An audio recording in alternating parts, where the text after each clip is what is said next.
Olá, muito boa tarde para você que nos acompanha a partir de agora.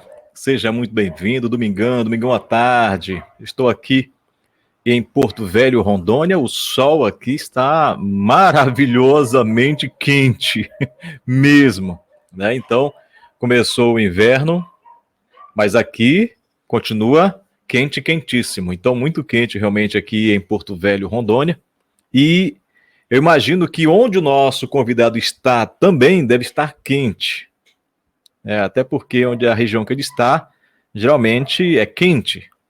Então, hoje é um proseando bem especial, porque nós vamos conversar com um cidadão que completa 25 anos de sacerdócio. E ele é muito especial, inclusive, eu fui seminarista, não sei se você sabe, mas eu fui seminarista um tempo, salesiano, e quando eu estava no seminário, ele estava se ordenando. Quando eu cheguei no seminário, estava com um ano mais ou menos no seminário, ele estava se ordenando. Então, 25 anos já se passaram. Eu tenho a satisfação de conversar com ele e trazê-lo aqui para nosso bate-papo.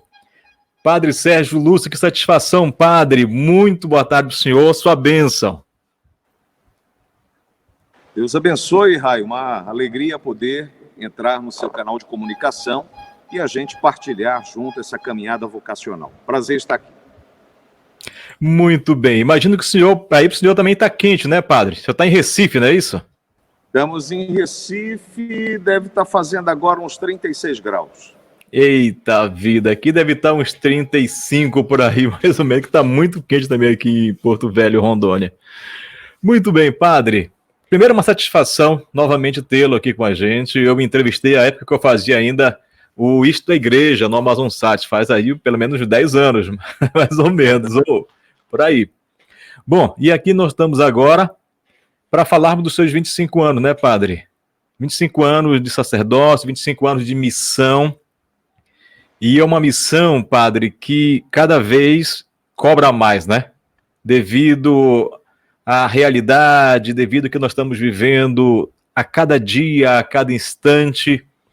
E mais do que nunca, a gente precisa, digamos, da sua missão, do Senhor como sacerdócio, como o Pai realmente espiritual que é para a gente. Quando se vai, a gente busca um sacerdote exatamente por isso, né? Para também conversar, para ter um conselho, enfim, vocês fazem esse papel muito bem. É de tudo, na verdade, do conselheiro espiritual ao até o conselheiro, até o aquele também que cura, né, a própria vida social, né, padre? Verdade. Missão do sacerdote é uma missão de entrega, de doação, de buscar ser verdadeiramente persona Christi, quer dizer, a pessoa de Jesus Cristo para os outros, para aqueles que estão no nosso caminho, que Deus vai colocando, né? E um ser padre, segundo meu caso, o carisma de São João Bosco, que é o carisma da alegria, da santidade juvenil, de fazer realmente uma obra de construção do caráter do ser humano, sobretudo através da educação e da pastoral evangelizadora. Padre, a sua vocação, padre, ela foi uma vocação, por exemplo, que começou desde criança? Ou a partir do momento que o senhor percebeu que o senhor queria ser padre? Foi uma influência da própria igreja de participar, dos seus pais que eram muito católicos? Como que era? Bom, a família, ela é sempre base. De fato, as vocações, elas germinam quando há um lar católico praticante. E eu, graças a Deus, eu tive essa bênção de nascer num lar católico. Meus pais, meus irmãos, todos éramos muito praticantes, somos muito praticantes. Mas assim, o grande achado, o grande despertar vocacional aconteceu exatamente pela Pastoral Juvenil Salesiana.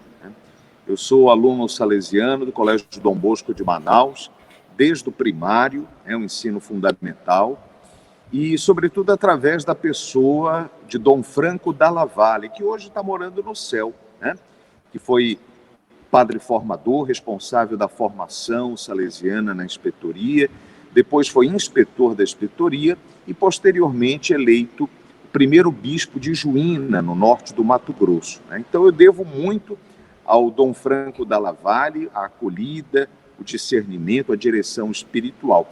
Mas eu me lembro como se fosse hoje, eu devia ter os meus 13, 14 anos, e eu fui participar do ADS, que era um retiro juvenil, Amigos de Domingos Sávio.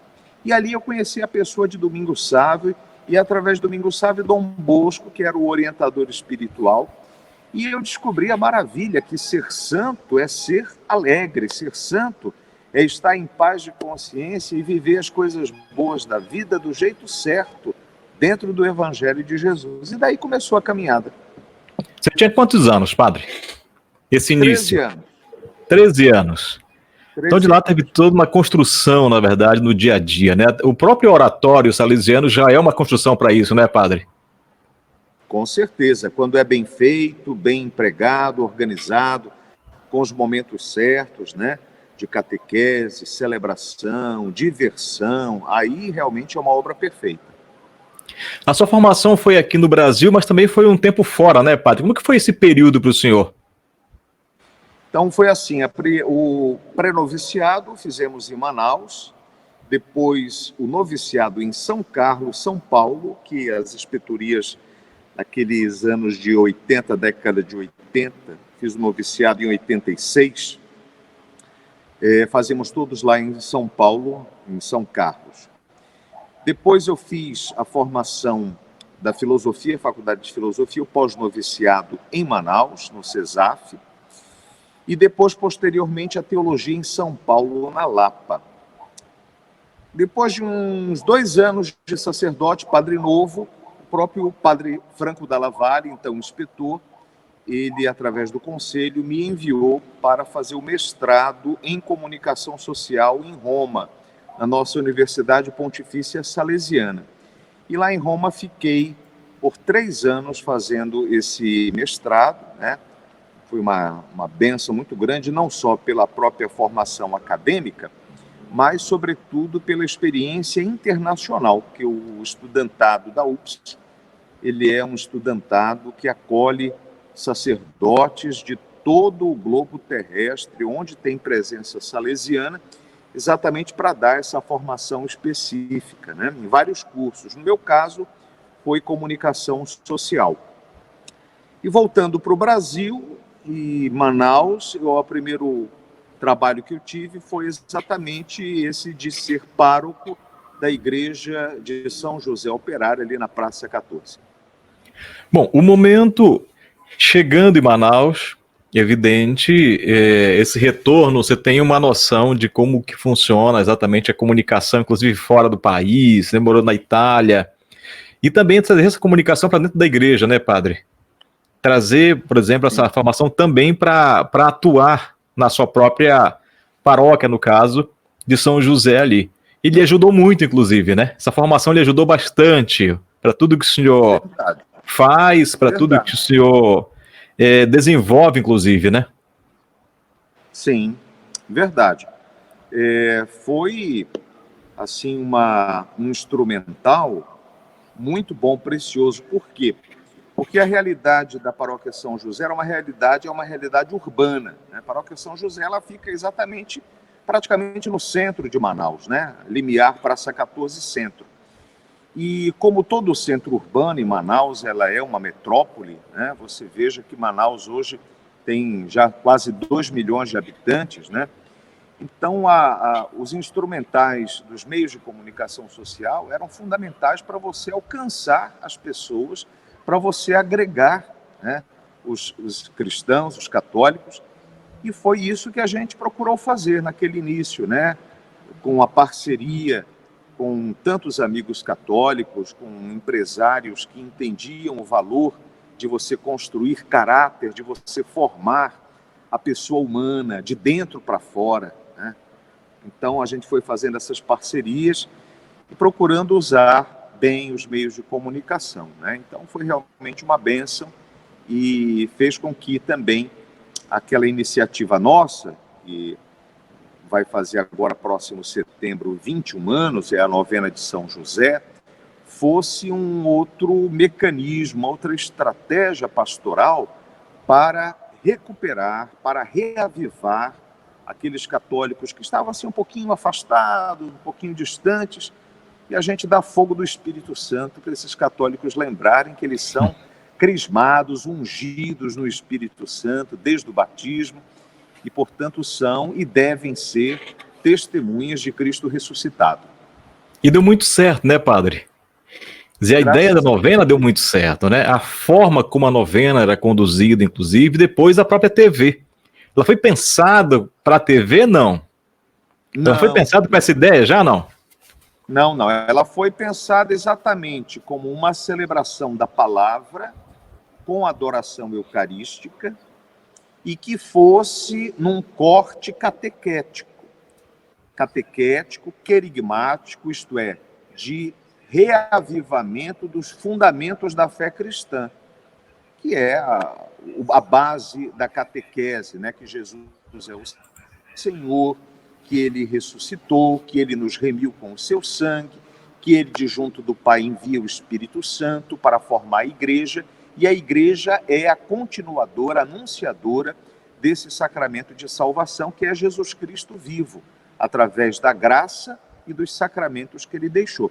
Então, numa linguagem popular, a gente foi procurando fazer essa celebração dentro dessa linha de reavivamento, conduzindo e procurando colocar junto os elementos positivos da religiosidade popular, e daí também a valorização do padroeiro, no caso São José, esposo de Maria Santíssima, patrono dos operários, dos trabalhadores, e graças a Deus deu muito certo, mesmo porque muita gente estava carecendo, né? O nosso povo, ele quer receber a palavra de vida, ele quer ser fortalecido pela palavra de Deus, pela Eucaristia e por aquilo que é o próprio nosso, que é a nossa espiritualidade cristã católica. Como que foi a ideia para a televisão? A ideia para a televisão durou mais ou menos uns 8 meses de celebração. Numa ocasião, eu lembro, eu estava numa cerimônia, um evento, acho que na Câmara de Vereadores, se eu não me engano, e eu cumprimentei o Dr. Felipe Dal, que era o fundador, presidente da Rede Amazônica de Rádio e Televisão. E foi muito interessante porque o Dr. Felipe Dal, ele é um gentleman, né, uma pessoa que deu uma contribuição ímpar para o estado do Amazonas, né, para a nossa Igreja Católica também, porque ele era um católico praticante. E foi ele que tomou a iniciativa e disse assim: olha, Padre Sérgio, vamos transmitir a novena do dia 19 pelo Amazonsat. Nós precisamos, essa novena está fazendo bem, eu já escutei muita gente recomendando, e vamos fazer isso daí juntos, o senhor topa? Eu disse, opa, estamos juntos então, doutor Felipe. E aí começou, né? E depois a Rádio Rio Mar, a rádio da Arquidiocese também se juntou para a novena da noite, e também a TV Rio Negro, que era TV Bandeirantes, hoje é TV Band Manaus, né? Também se juntou e, graças a Deus, a coisa foi crescendo e se espalhou por toda parte. Sim, a ideia é que deu muito certo realmente, e todo mundo já ficava esperando essa novena, né, padre? Todo dia 19, todo mundo esperava a novena de São José. Quem não podia ir à igreja, já esperava a transmissão ali dessa novena. Dizer, isso também, verdade, né, fez com que o senhor ficasse até mais visível também como sacerdote, como cidadão, e até meio Sim. que tipo um ídolo ali, né, da própria comunidade, né, que tem, na verdade, pela boa comunicação, pela ação que o senhor faz, e isso realmente traz, querendo ou não, faz com que a pessoa ponha no senhor como essa presença também de Jesus na vida dela. E faz diferença realmente, né? Porque o que o senhor fala, o que o senhor traz, eu tenho acompanhado suas redes sociais, a gente ouve, a gente vê realmente lê, né? Esses depoimentos de pessoas que, pô, o seu sermão, para mim, foi uma bênção, né? O senhor falou aquilo que eu queria ouvir. Quer dizer, querendo ou não, o senhor se transforma também nessa pessoa de Cristo mas um cidadão que pode trazer algo que faça a diferença na vida delas. Isso foi muito importante, inclusive que deu toda aquela situação ali quando estou a saída da paróquia ali, né, padre? Como que foi para o senhor esse momento, padre? É assim, Rai, as pessoas têm um ditado que eu gosto muito de citar, que é muito verdadeiro. Diz assim: as pessoas vão se esquecer do que você construiu, vão esquecer do que você conquistou, o que você falou até elas vão se esquecer, mas elas nunca vão se esquecer como você as fez sentir. Então, a força da palavra é essa, é a gente tocar o coração das pessoas e as pessoas se sentirem tão acolhidas, tão acarinhadas pela ternura da palavra de Deus, do amor de Cristo, que é vivo, que não é autoajuda, que não é uma quimera, mas é uma realidade, porque estamos falando de um Deus que se fez carne e que ressuscitou, venceu a morte e é Senhor, né? Está vivo. Enquanto eu e você estamos aqui conversando, você em Rondônia e eu aqui em Pernambuco, nosso Senhor está aqui presente através desse meio de comunicação, abençoando os ouvintes, as pessoas que estão nos acompanhando. E então é isso, é a força da palavra. As pessoas, então, elas sempre vão ficar tocadas com a experiência de serem acolhidas e de serem abençoadas. Como que foi para o senhor, padre, essa saída da paróquia ali? Claro, o senhor é salesiano, o salesiano sempre tem a missão também. Um pouco que vai... no seu som. Opa, padre, tá me ouvindo agora bem? Isso. Tá me ouvindo? Aperta aí porque estava picotando o seu som. Opa, vamos lá. Como foi para o senhor essa saída? A gente sabe, nós, eu que sou seminarista, quem está na igreja sabe que o salesiano tem a missão, fica um tempo no local e depois você vai para uma outra paróquia, para onde é designado, na verdade, né? E muitas vezes a comunidade não entende isso, não sabe, por exemplo, da sua missão, que tem que sair, que tem que ir do outro local, enfim. E isso foi, inclusive, também uma perda, né? A comunidade teve ali como se fosse uma perda do padre Sérgio Lúcio saindo da comunidade. Como é que foi para o senhor esse momento também, padre, como sacerdote, como cidadão, na verdade, tendo que deixar ali e indo para uma outra missão? Você sabe que Deus vai acompanhando a gente em toda a missão e Ele faz compreender a vontade dEle através dos acontecimentos também. Então todo mundo cresce, todo mundo amadurece, né? A vida é isso, é a gente discernir no Espírito Santo aquilo que é a vontade de Deus. A coisa mais preciosa, e é isso que eu tenho uma convicção muito grande, é a gente entender que a gente deve ser instrumento na mão de Deus. Não é a gente que faz. Deus, ele vai se servir dos dons, dos talentos que ele colocou em cada um de nós. Mas quem vai fazer a obra acontecer é o Espírito Santo. E tem que ser ele. E se não for ele, a coisa acaba, sabe? É aquilo que Gamaliel falou para o Sinédrio, né? Quando o Sinédrio quis matar Pedro e João. Quiseram matar, porque eles estavam falando o nome de Jesus, estavam curando paralítico. Aí Gamaliel disse assim: olha, para com isso. Se isso for coisa de homens, deixa que vai acabar. Agora, se isso for ação do Espírito Santo, então, queridos, não atrapalhemos a vontade de Deus, né?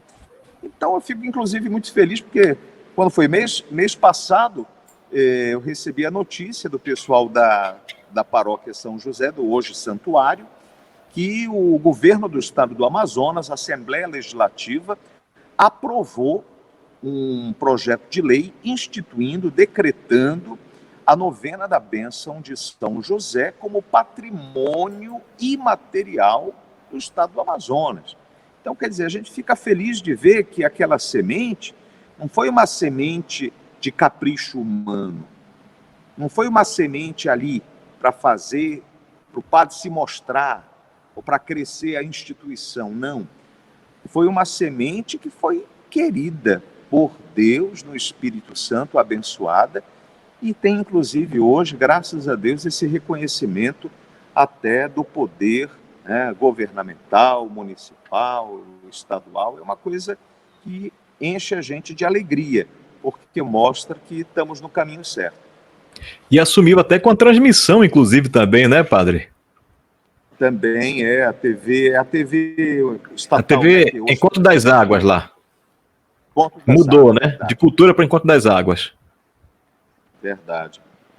E, padre, então, a ação, o senhor falou exatamente dessa ação do Espírito Santo, o senhor saiu daí e foi para São Paulo, não é isso? Lá também o senhor começou uma novena? Como que foi essa ida para São Paulo? Depois eu fui de Manaus, passei um tempo na Itália, fiz um trabalho, um estágio no nosso santuário em Castelnuovo Dom Bosco, que é a terra onde Dom Bosco nasceu, tem um grande santuário dedicado a ele, no Colle Dom Bosco. Depois eu passei uns 2 anos em Porto Velho, no Colégio Dom Bosco.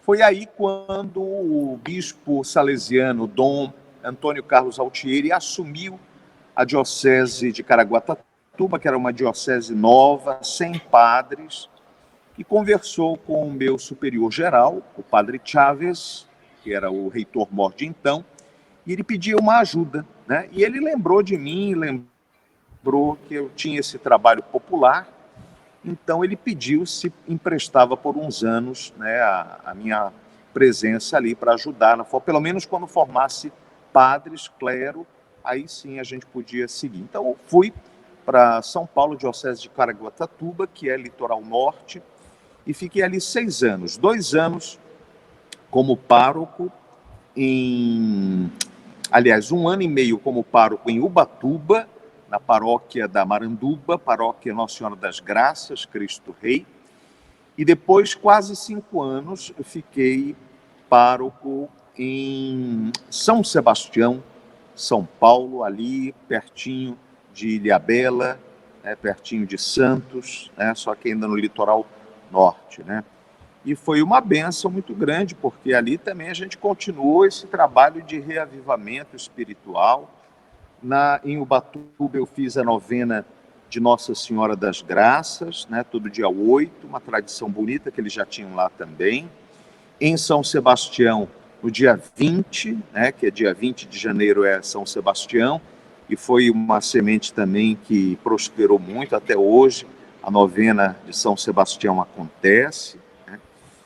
E depois, em 2015, aí fui transferido aqui para Recife. A Inspetoria Salesiana estava precisando também de uma força, né? O padre que assumia aqui o reitorado do santuário da Basílica do Sagrado Coração, ele também teve que se ausentar. É um santuário com características populares, estava precisando de uma injeção de ânimo, né? Então aí os superiores se conversaram e eu estou aqui desde 2015 e já 5 anos, né? Já 5 anos, ano que vem, 2021, 6 anos. Aí completa também mais esse ciclo, né? Em geral, nós salesianos ficamos de 3 a 6 anos, 6 anos, né? Um tempo que, em geral, os superiores deixam, aí sempre acontece uma outra transferência e estamos aí na missão, porque a coisa mais importante é aquilo que eu falava para você, Rai, é a gente ser instrumento, né? Quem a gente é semeador, quem faz crescer a semente jogada é o Espírito Santo. Padre, o senhor também é um padre hoje midiático, né? Pela novena, pelo também o trabalho que o senhor realiza. Hoje o senhor tem os canais aí no YouTube, no Facebook, no Instagram, participa mais ativamente. Quer dizer, essa interação é muito boa, né, padre? Quer dizer, ir além, né? Ir longe, semear, levar essa semente muito mais longe hoje e para todos os lugares, né? Com certeza, Rai, com certeza. Eu acredito que é aquilo que a Igreja vem pedindo de forma muito firme desde o Concílio Vaticano II, né? Desde o final de 1965, um documento Inter Mirifica, que é o apelo que o Papa Paulo VI fez ao final, que nós, cristãos, nós não deixássemos de lado os meios modernos de comunicação, mas a gente utilizasse essa ferramenta para fazer chegar essa evangelização, esse anúncio da boa notícia que é Jesus, que é o perdão dele, que é dizer que ele está presente, que ele está vivo, que a derrota não faz parte do nosso dicionário de cristãos, porque Jesus já venceu a morte, Jesus já venceu a injustiça, e que quem está em comunhão com ele também vai vencer, também é vencedor, né? Então, utilizar esses meios de comunicação para alcançar mais as pessoas é um apelo do Papa, mas também é algo que a própria inteligência humana diz, olha, você vai alcançar muito mais pessoas se você utilizar essas plataformas de comunicação. Bom, no YouTube o senhor tem um canal que tem uma mensagem diária, é isso? É assim, no YouTube, YouTube é o canal da Esperança, né? É o Padre Sérgio Lúcio, você pode acessar. É assim, eu faço transmissões das principais cerimônias, celebrações litúrgicas aqui da minha basílica.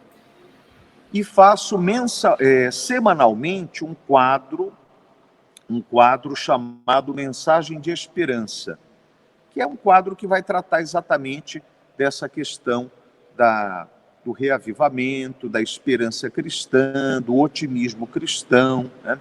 Então, toda semana, toda sexta-feira, tem um quadro novo que se chama Mensagem de Esperança. E, vez por outra, a gente também coloca algum quadro catequético sobre a doutrina católica. O senhor também gravou músicas, padre? Como que tá aí a ação de cantor? Pois é, rapaz, olha, eu gravei, de fato, em São Sebastião ainda, eu gravei meus louvores preferidos. Mas eu te digo, isso daí foi por insistência do povo mesmo. Eu não me sinto muito cantor, não, né? Eu me sinto padre exatamente catequético, comunicador, eu sei, faço reavivamento, né? E, naturalmente, a música ela faz parte disso, do conjunto da celebração. Então, a gente lançou, mas não é, eu te digo com muita sinceridade, não é o meu forte. A gente canta na celebração, exatamente porque tem unção do Espírito Santo e a gente fica no desejo de realmente estar em comunhão, né?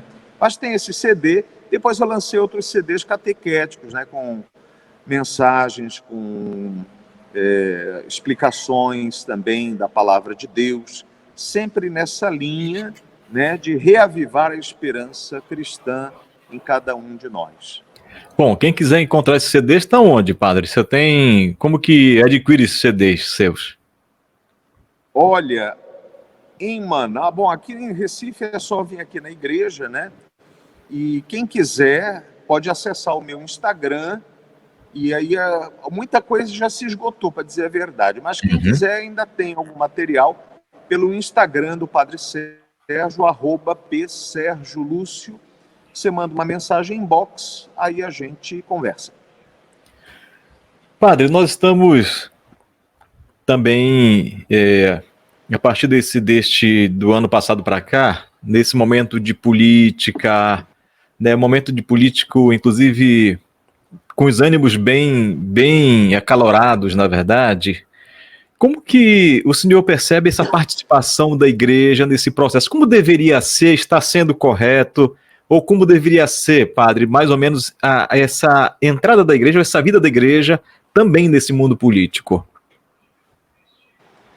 A igreja ela tem que ser sinal de comunhão e de unidade. A missão dela é unir o corpo de Cristo. É buscar fazer pontes e não muros. E quando a gente entra no campo político, acontecem partidarismos, que vêm através de escolas ideológicas, que é muito justo e é assim mesmo, né? A política ela se faz dentro de ideologias, dentro de compreensões de como deve ser organizada a vida do homem, a vida da cidade, né? O polis, que é a cidade, o bem da cidade. Agora, a missão da igreja é fazer exatamente a unidade, buscar a unidade entre as pessoas e não a divisão, né? Por isso que a igreja, ela vai sempre levantar as bandeiras de comum acordo para todos. São as bandeiras da valorização da dignidade humana, do valor da moradia, da saúde, da segurança, da educação, né? Independente de visão partidária e ideológica. Então, o trabalho da igreja, e eu só posso tecer elogios aos nossos bispos no Brasil, o trabalho foi sempre esse, de buscar unidade, de buscar levantar as grandes bandeiras éticas, cidadãs, democráticas, na defesa da liberdade e da construção dos valores de uma sociedade mais justa e mais participante. Sínodo da Amazônia, padre. O que nós podemos falar do Sínodo da Amazônia? O que ele trouxe? O que ele representa hoje? Eu acho que foi uma grande chamada de atenção para toda a Igreja Universal, para a Igreja Católica, de uma região que, vamos dizer a verdade, estava muito abandonada, muito esquecida, né? E o Papa Francisco, nessa sensibilidade fantástica que ele tem, esse humanismo maravilhoso, fez questão de trazer a pauta, de mostrar para todo mundo que existe essa região e que nós precisamos, como anunciadores de Cristo, evangelizar. Então, o grande problema da Amazônia é exatamente esse. É uma região riquíssima, belíssima, maravilhosa, mas com pouco pessoal, com poucos agentes de pastoral, pouquíssimos sacerdotes. Não é todo padre que quer ir para a Amazônia. Não é todo padre que aceita ir lá para o Rio Alpés ou para os Solimões. E no meio de aldeias. Não é tudo padre. É uma vocação missionária. Porém, isso precisa ser animado, isso precisa ser suscitado, essas vocações. Então, eu acho que o Papa teve essa maravilhosa intenção de suscitar a conversa, o debate e meios para resolver a questão da presença sacerdotal, né? E teve a grande polêmica, se poderia ou não ordenar homens, diáconos que já fossem permanentes. E aí, por enquanto, ainda vai ser estudado o assunto, né? Mas veja que a preocupação do Papa é a preocupação legítima de um pastor que ama a região panamazônica, né? Que compreende os vários países. E de modo que eu também só posso tecer elogios ao Papa Francisco por essa sua sensibilidade, esse carinho que ele teve para com a nossa Amazônia. Vamos continuar rezando para que Deus, nosso Senhor, faça crescer vocações missionárias e para que a igreja cada vez mais dê passos também no sentido de suscitar essas comunidades que possam ser agregadas ao corpo maior que é a igreja. Mas essa posição também, padre, trouxe, inclusive, crítica de uma corrente da própria igreja, né? Mas é claro, é como a família, né, Rai? Na família, quando tem um assunto, o pai pode pensar uma coisa, mas a mãe vai pensar outra, o filho vai pensar outra. Então, a igreja ela é uma grande família. E Deus nos livre de ter, assim, aquela uniformidade, porque, graças a Deus, nós não vivemos numa ditadura nem numa tirania. A igreja vive em família, em família. Então, é natural que haja uma outra opinião, né? Sobretudo aqueles que têm uma formação mais conservadora, que acreditam que não deva ser muito mexido nessa questão sacramental, no sacramento da ordem. Outros já têm uma visão mais ampla no sentido de o sacerdócio como realmente um serviço e que ele se adeque às realidades de cada tempo e de cada lugar, né? Como a região amazônica, que é uma região eu mesmo fiz essa experiência como seminarista. Eu fiz a itinerância ali pelo Rio Negro, saindo de Barcelos e subindo o Rio Negro até São Gabriel da Cachoeira, visitando as comunidades, as capelas da nossa paróquia ali de Barcelos, e eu ficava assim, bobo de ver comunidades que só via um padre uma vez por ano. E aí, quando o padre chegava lá, fazia desobriga. Era batizado os meninos, era primeira comunhão, era casamento, era tudo no atacado, né? O ideal seria ter um sacerdote lá com eles, né? Então, por isso que é um problema que a igreja ainda está se debruçando e rezando sobre ele. E essa ideia, na verdade, dessa discussão também, dessa trazer à luz, né, padre, esses temas é fundamental até para o próprio amadurecimento também, né, da igreja, dos seus seguidores, inclusive do próprio povo católico, que precisa também entender, né, e conhecer, entender e seguir também essa missão, né?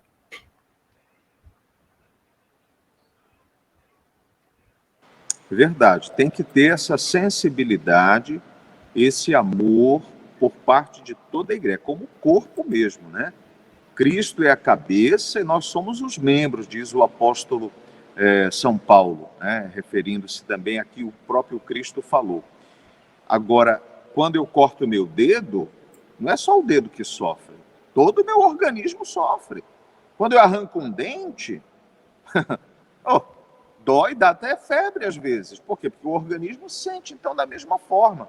O Papa quer nos lembrar isso, nós não podemos relegar a Amazônia ali, naquela situação, lá, deixa quieto, eles se viram, não. Todos nós, pelo batismo, somos missionários. Ide pelo mundo inteiro, pregai o evangelho a toda criatura. Foi o ide, foi o comando de Jesus antes de ascender aos céus, e é válido para todos nós até hoje. Papa Francisco, padre. Papa Francisco, 2013, né? Foi quando ele entrou, 2013. Estamos aí já com 7 anos, né, de sua missão, vamos para 8 anos de sua missão. E o que é o Papa Francisco? Como o senhor vê a própria missão? O que ele trouxe de diferente para a igreja? Para mim é assim, Rai, todo Papa legitimamente eleito pela igreja, ele entra debaixo da promessa indelével de Jesus Cristo. Tu és Pedro, e sobre esta pedra edificarei a minha igreja, e as potências do inferno não prevalecerão sobre ela. Eu te darei as chaves, tudo que ligares na terra será ligado nos céus. Mateus capítulo 16. Essa promessa, ela não muda. O Papa Francisco, como foi o Papa Bento XVI e hoje o Papa Francisco, estão debaixo dessa cobertura da promessa de Jesus. Não é brinquedo. Eu posso até não simpatizar, porque eu não gosto do Papa, eu não gosto da cara dele. Tinha gente que dizia assim, o Papa Bento XVI é muito carrancudo. Bom, você pode até ter uma ou outra sensibilidade. Porém, quando o Papa está no exercício ex-cátedra, o seu exercício, o seu munus pontifício, é o Cristo legislando para nós, é o Cristo nos dirigindo, de modo que eu tenho essa compreensão, e ainda mais quando a gente vai vendo como o Espírito Santo guiou, né?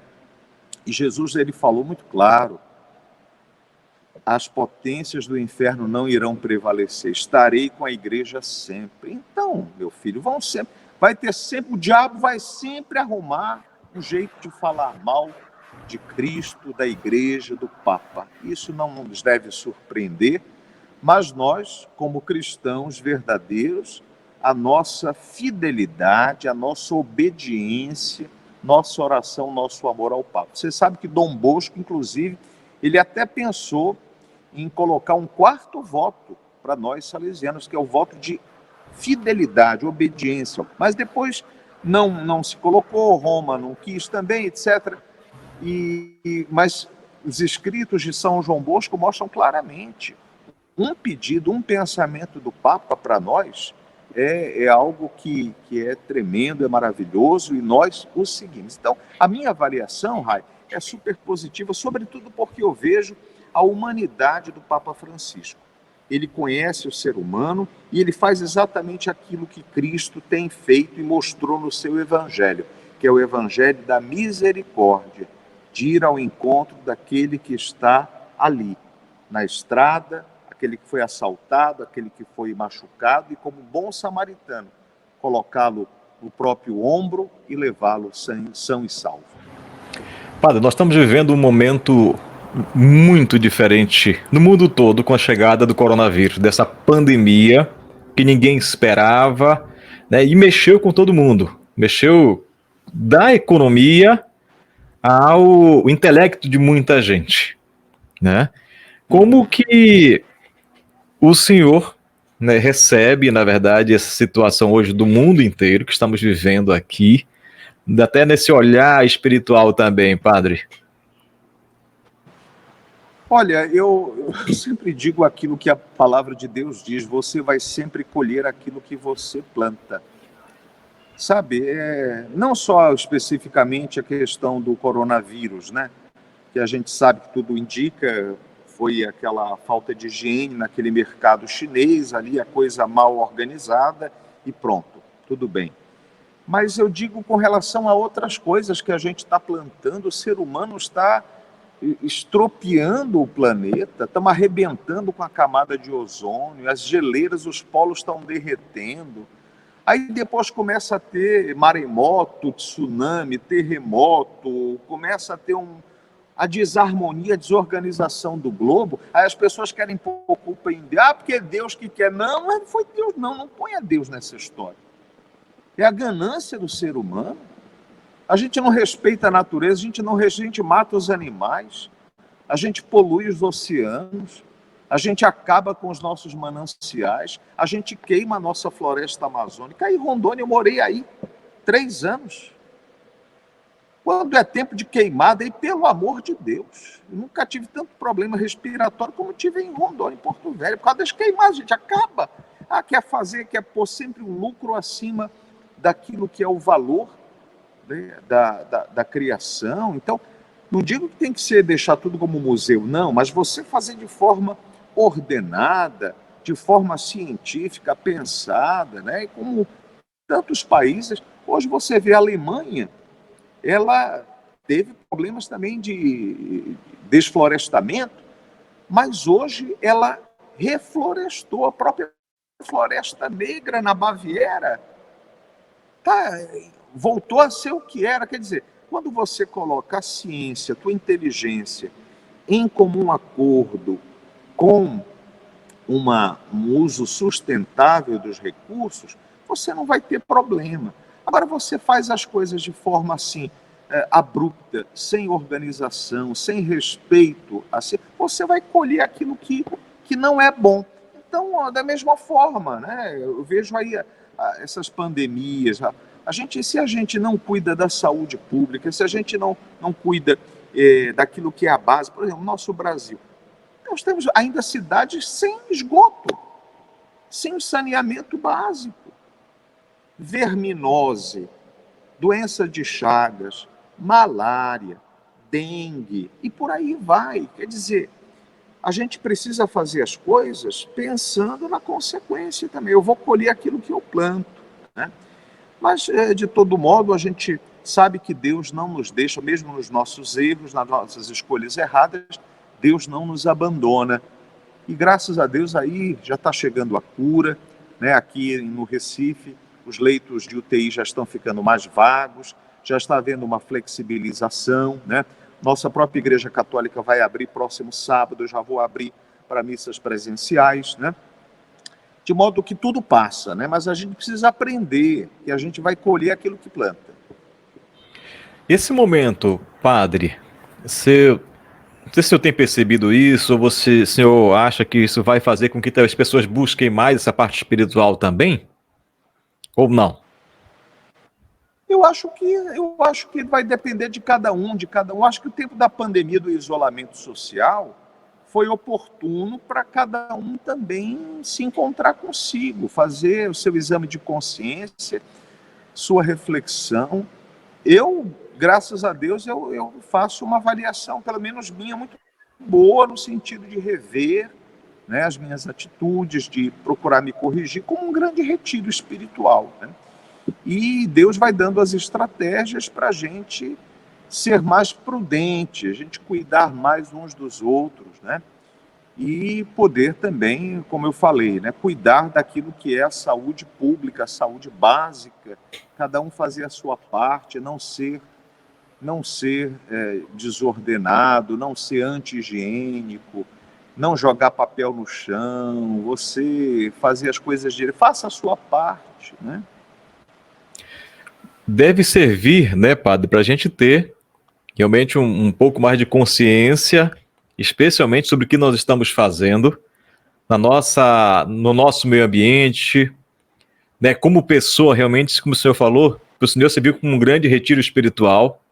Eu acho que para todos nós, eu também, aqui, a minha família, estamos vivendo exatamente isso, de estar mais juntos, mas mais juntos mesmo, né, de viver realmente juntos ali, de se importar mais com o outro, de sorrir, de conversar, de ficar mais na mesa juntos, enfim, de rezar, orar juntos, né? No dia a dia, com o trabalho, a gente chegar do trabalho cansado, cada um vai para um lado, às vezes se fala muito pouco, mesmo estando em casa, e esse momento serviu exatamente para isso. E até essa busca com Deus, a gente tem visto também que muita gente tem buscado mais também esse lado espiritual, né, que serve, como o senhor falou, cada um vai fazer o seu modo, né? Vai ver o que vai ser melhor para ele. Mas com certeza a gente já viu, está vendo isso na prática de muitas pessoas que moram no mesmo prédio que nunca se viram, por exemplo, e que agora, né, conseguiram ali se olhar, se falar mesmo que de longe, enfim. E também trazer, padre, essa unidade cada vez mais, mas também a solidariedade, né? A solidariedade, acho que esse se importar com o outro. Para mim fica muito claro eu acho que essa mudança vai ficar muito, muito claro a partir de agora, né, padre? Com certeza, eu acho que você tocou também um ponto fundamental e que nós, como igreja, graças a Deus, estamos fazendo, né? Você veja que nós, salesianos de Dom Bosco, nós fizemos uma grande rede de solidariedade em todas as nossas obras, cadastramos várias famílias necessitadas, as famílias dos nossos oratorianos, que são de baixa renda, mensalmente recebem uma cesta básica, recebem também medicamento, material de limpeza e de higiene. Aqui na Basílica, próximo, que é a memória de Nossa Senhora Auxiliadora, a gente sempre faz a distribuição também de cestas básicas. Então, é aquilo que você falou também, com certeza, a gente tem que aproveitar o tempo do isolamento para voltar melhor para a sociedade. Padre, indulgência plenária. Padre, nos fale um pouco da indulgência plenária. Na sexta-feira eu vi um comentário vamos falar. seu. Eu só estou com medo da minha bateria acabar, mas vamos falar. Tudo bem. Eu vi, na verdade, um comentário seu na sexta-feira, né? E eu achei bem interessante. Gostaria que você compartilhasse conosco sobre indulgência plenária. Certo. Foi assim, eu gravei, inclusive, esse post, está lá no meu canal do YouTube, Padre Sérgio Lúcio, falando como receber a indulgência plenária. Era por ocasião da festa do Sagrado Coração de Jesus, que ele é o patrono principal aqui da Basílica, e nós podemos dar essa indulgência plenária para todos os fiéis, né? E a gente pode dar, inclusive, no tempo da pandemia, pelo meio eletrônico. A indulgência plenária, ela é uma graça do amor de Deus que faz com que toda pena, tudo aquilo que é resquício do pecado, que ainda permanece dentro da nossa alma, seja cancelado de vez. É a indulgência plenária, né? Você sabe que o pecado ele gera duas coisas no ser humano. O primeiro é a culpa e o segundo é a pena. A culpa a gente tem absolvida quando a gente se confessa. Quando a gente vai fazer a nossa confissão no sacramento da penitência, pede perdão, pronto, está perdoada a culpa, né? Agora, a pena, quer dizer, aquilo que eu deveria corrigir, aquilo que eu deveria refazer, o resquício daquele pecado que eu precisaria pagar, aquilo ali fica. E eu preciso, naturalmente, com a graça de Deus, com as penitências, com a minha mortificação, dar uma satisfação daquela pena, né? E a indulgência, ela vem cancelar isso daí. Eu usei aquela comparação muito interessante da pessoa que é fumante, né? A pessoa é fumante e diz assim, pô, eu fumei, pô, me perdoa, pô, tá tudo bem, você tá perdoado. Porém, a nicotina que você ingeriu, ela tá no teu sangue, tu precisa tirar. Então, a indulgência é como se fosse assim o remédio que tira o resquício do pecado de dentro de nós. Muito bem, padre, nós estamos chegando ao final, até por causa da sua bateria aí, mas quem está nos acompanhando também, vai ficar depois aí, né, tanto no meu canal, no Lavareda TV, lá no YouTube, também pro Instagram, e aqui está aparecendo as redes sociais do padre, então no Facebook, aqui sergiolúcio.costa, no YouTube Padre Sérgio Lúcio Alho da Costa, realmente, você entra lá e vê. Lá no Instagram é @psergiolúcio, Instagram, portanto, então você vai lá. E no YouTube tem o canal do padre, e é muito bacana, inclusive. Vale a pena você realmente ir lá e conferir as suas mensagens de esperança, padre. Muito boas, inclusive, realmente nos fortalecem espiritualmente. E para a gente encerrar, padre, 25 anos de sacerdócio. O que significa, o que esses 25 anos representam na sua vida como sacerdote, padre? Com missão. Representa um grande presente de Deus que eu recebi sem merecer. Essa é a verdade, né? É uma graça de Deus e como graça é a manifestação da bondade dele. Então, eu sou muito grato a Deus Nosso Senhor que me deu esse dom, porque é dom dele, sem mérito algum da minha parte. E se ele me deixa permanecer nesse dom, é porque é a vontade dele, né? E eu também, naturalmente, vou procurando, mesmo com as minhas falhas e defeitos, mas a gente vai procurando corresponder à graça de Deus. Então, é o sentimento de gratidão e o desejo de perseverar naquilo que é a vontade de Deus, venha o que vier. Padre Sérgio Lúcio, muito obrigado. Mais uma vez, parabéns pelo seu sacerdócio. Que o Senhor Jesus lhe abençoe, lhe dê forças para continuar. Você tem uma missão muito grande, não é fácil, com certeza não é fácil, mas o Senhor tem uma missão e tem muita gente orando pelo Senhor para continuar como esse pai espiritual que é para a gente, como é um sacerdócio. Então, Deus lhe abençoe, muito obrigado por tirar esse tempinho para conversar conosco aqui, vai estar à disposição aí, muita gente vai ver depois, e mais uma vez, Deus lhe abençoe, que o Senhor continue a caminhada aí, nessa missão de Dom Bosco. Amém. Deus abençoe, Rai, um abraço para todos os seus ouvintes.